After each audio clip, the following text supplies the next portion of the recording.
अगला हम लोग मैसूर राज्य के बारे में पढ़ेंगे फ्रेंड। इसमें लिखा हुआ है, दक्षिण भारत में हैदराबाद के पास हैदर अली के अधीन जिस सबसे महत्वपूर्ण सत्ता का उदय हुआ वह मैसूर था।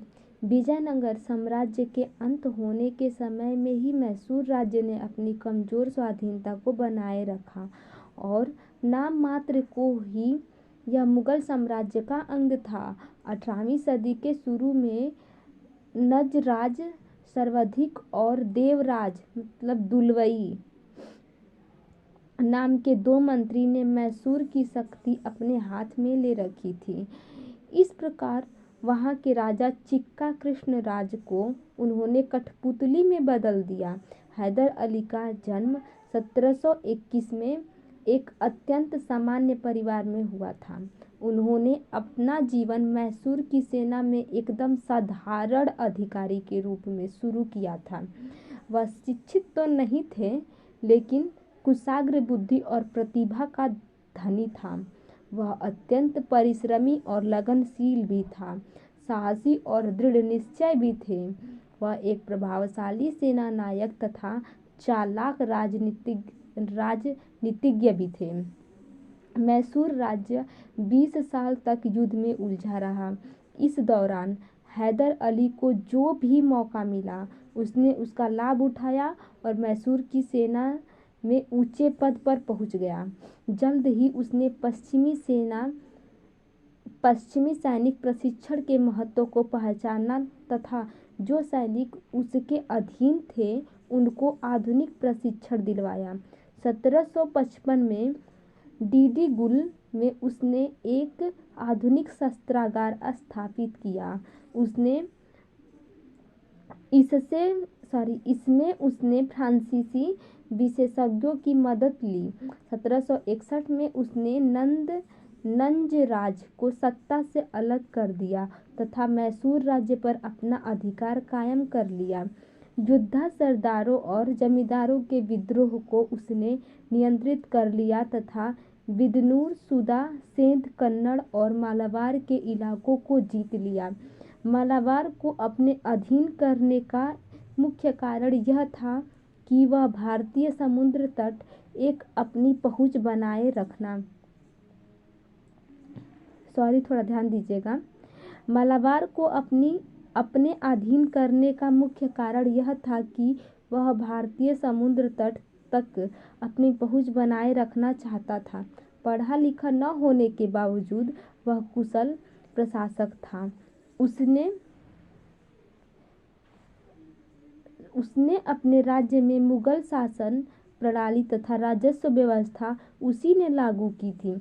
मैसूर जब कमजोर तथा विभाजित राज्य था तब उसने उस पर कब्जा किया और शीघ्र ही उसके कारण इस राज्य की गिनती प्रमुख भारतीय शक्तियों में की जाने लगी। वह धार्मिक सहिष्णुता की नीति पर चला। उसका पहला दीवान और अन्य अनेक अधिकारी हिंदू थे। अपनी सत्ता के लगभग आरंभ से ही वह मराठा सरदार निजाम और अंग्रेजों के साथ लड़ाई में लगा रहा। उसने 1769 में अंग्रेजी फौजों को बार बार हराया और मद्रास के पास तक पहुंच गया। वह 1782 में द्वितीय आंग्ल मैसूर युद्ध के दौरान मर गया। उसके स्थान पर उसका बेटा टीपू गद्दी पर बैठा। अंग्रेजों के हाथों 1799 में मारे जाने तक टीपू सुल्तान ने मैसूर पर शासन किया। वह जटिल चरित्र वाला और नए विचारों को ढूंढ निकालने वाला व्यक्ति था। एक नए कैलेंडर को लागू करना, सिक्का ढलाई की नई प्रणाली काम में लाना तथा माप तौल के नए पैमाने को अपनाना उसकी समय के साथ अपने को बदलने की इच्छा के प्रतीक थे। उसके निजी पुस्तकालय में धर्म, इतिहास, सैन्य विज्ञान, औषधि विज्ञान और गणित जैसे विविध विषयों की पुस्तकें थीं। उसने फ्रांसीसी क्रांति में गहरी दिलचस्पी ली। उसने श्रीरंगपट्टम में स्वतंत्रता वृक्ष लगाया और एक जैकोबिन क्लब का सदस्य बन गया।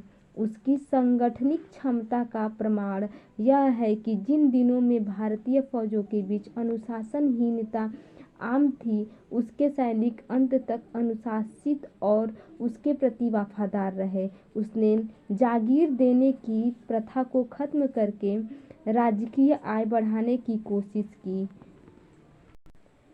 उसने पोलीगारों की पैतृक संपत्ति को कम करने और राज्य तथा किसानों के बीच के मध्यस्थों को समाप्त करने की भी कोशिश की, मगर उसका भू राजस्व उतना ही ऊंचा था जितना अन्य समसामयिक शासकों का।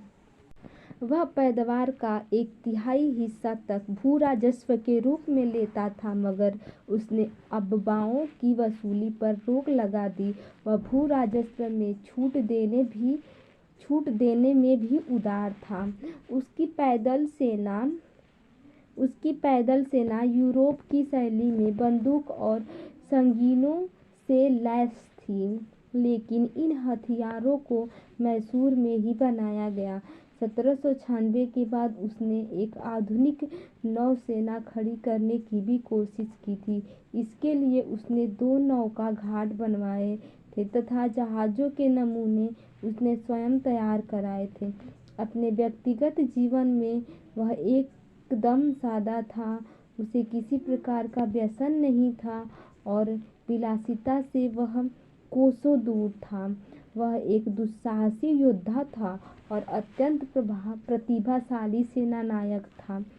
उसकी यह अत्यंत प्रिय उक्ति भी थी, एक शेर की तरह एक दिन जीना बेहतर है, लेकिन भेड़ की तरह लंबी जिंदगी जीना अच्छा नहीं है। इसी विश्वास का पालन करते हुए वह श्रीरंगपट्टनम के द्वार पर लड़ता हुआ मरा था, लेकिन हर काम में वह जल्दीबाजी करता था और उसका स्वभाव स्थिर नहीं था। एक राजनीतिज्ञ के रूप में 18वीं सदी के किसी भी शासक की तुलना में वह दक्षिण भारत के लिए या दूसरे भारतीय शासकों के लिए अंग्रेजी राज्य के खतरे को अधिक ठीक तरह से समझता था। उदीयमान अंग्रेजी सत्ता के समक्ष वह दृढ़ निश्चयी शत्रु के रूप में खड़ा हुआ था और अंग्रेज भी भारत में उसको अपना सबसे खतरनाक दुश्मन समझते थे। हालांकि मैसूर उस जमाने के आर्थिक पिछड़ेपन के दोष से मुक्त नहीं था, लेकिन हैदर अली और टीपू के राज्यकाल में वह आर्थिक रूप से खूब फला फूला। यह इस तथ्य से अधिक स्पष्ट हो जाता है, खास तौर पर जब हम उसकी आर्थिक स्थिति की तुलना निकट अतीत से या उस समय में देश के अन्य भागों से करते हैं। 1799 में ब्रिटिश लोगों ने जब टीपू को पराजित कर उसे मार डाला और मैसूर पर कब्जा कर लिया, तो यह देखकर उनको आश्चर्य हुआ कि मैसूर का किसान ब्रिटिश शासित राज्य मद्रास के किसान की तुलना में ही कहीं अधिक संपन्न और खुशहाल था। सर जॉन शोर 1793 से 98 के दौरान गवर्नर जनरल था। उसने बाद में लिखा था, टीपू के राज्य के किसानों को संरक्षण मिलता था तथा उनको श्रम के लिए प्रोत्साहित और पुरस्कृत किया जाता था। टीपू सुल्तान के ज़माने के मैसूर के बारे में एक अन्य ब्रिटिश पर्यवेक्षक ने लिखा था, यह राज्य खेतीबाड़ी में बढ़ा चढ़ा, परिश्रमी लोगों की घनी आबादी वाला, नए नए नगरों वाला और वाणिज्य व्यापार में बढ़ोतरी वाला था। लगता है कि आधुनिक व्यापार और उद्योग के महत्व को भी टीपू अच्छी तरह समझता था। वास्तव में भारतीय शासकों में यही एकमात्र शासक था जो आर्थिक शक्ति के महत्व को सैनिक शक्ति की नींव मानता था। भारत में आधुनिक उद्योग की शुरुआत के लिए उसने थोड़ी बहुत प्रयास किए। इसके लिए उसने विदेशों से कारीगर बुलाए और कई उद्योगों को उसने राज्य की ओर से सहायता दी। विदेश व्यापारी के विकास के लिए उसने फ्रांस, तुर्की, ईरान और पेंगू में दूत भेजे। चीन के साथ भी उसने व्यापार किया। यूरोपीय कंपनियों के ढांचे पर उसने व्यापारिक कंपनी स्थापित करने का प्रयास भी किया और उनकी वाणिज्यिक संबंधी गतिविधियों को नकल करने की कोशिश की। बंदरगाह वाले नगरों में व्यापारिक संस्थाएं स्थापित करके उसने रूस तथा अरब के साथ व्यापार बढ़ाने का प्रयत्न किया।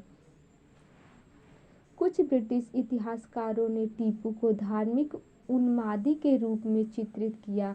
यद्यपि अपने धार्मिक दृष्टिकोण में वह काफी रूढ़िवादी था, लेकिन दूसरे धर्मों के प्रति उसका दृष्टिकोण सहिष्णु और उदार था। 1791 में मराठा घुड़सवारों ने श्रृंगेरी के शारदा मंदिर को लूटा तो उसने मां शारदा की प्रतिमा बनवाने के लिए पैसे दिए। वह नियमित रूप से इस मंदिर और इसके साथ कुछ और मंदिरों को भेंट दिया करता था। रंगनाथ का प्रसिद्ध मंदिर उसके महल से मुश्किल से 100 गज की दूरी पर था, जहां वह अपनी बहुसंख्य हिंदू और ईसाई प्रजा के साथ सहनशीलता का बर्ताव करता था।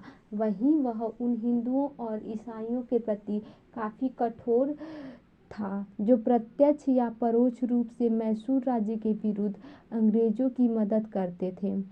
फ्रेंड, मैसूर की बातें खत्म हो गई है। यहाँ पे 18वीं सदी में भारत में राज्य और समाज के बारे में जो पढ़ रहे हैं, अब हम लोग अगला केरल राज्य के बारे में पढ़ेंगे। ठीक, उसके बाद दिल्ली के आसपास के क्षेत्र जैसे राजपूत राज्य हो गए, अलग अलग राज्य के बारे में मैं बताऊंगी आगे। अब ध्यान दीजिए केरल राज्य के बारे में। केरल 18वीं सदी के शुरू में केरल बहुत ही बड़ी संख्या में सामंत, सरदारों और राजाओं में बटा हुआ था। इनमें से 4 प्रमुख राज्य इस प्रकार थे: कालीकट, चिरकल, कोचीन और त्रावणकोर। त्रावणकोर राज्य को 1729 के बाद 18वीं सदी की एक अग्रणी राजनेता राजा मार्तंड वर्मा के नेतृत्व में प्रमुखता मिली। उसमें विलक्षण दूरदर्शिता तथा दृढ़ संकल्प और साहस तथा निर्भीकता का सामंजस्य था। उसने सामंतों को शांत कर दिया, किवलोन और इलायादाम को जीत लिया और डच लोगों को हराकर केरल में उनकी राजनीतिक सत्ता खत्म कर दी। उसने यूरोपीय अफसरों की मदद से पश्चिमी मंडल के आधार पर एक शक्तिशाली फौज का संगठन किया और उसे आधुनिक हथियारों से सुसज्जित किया।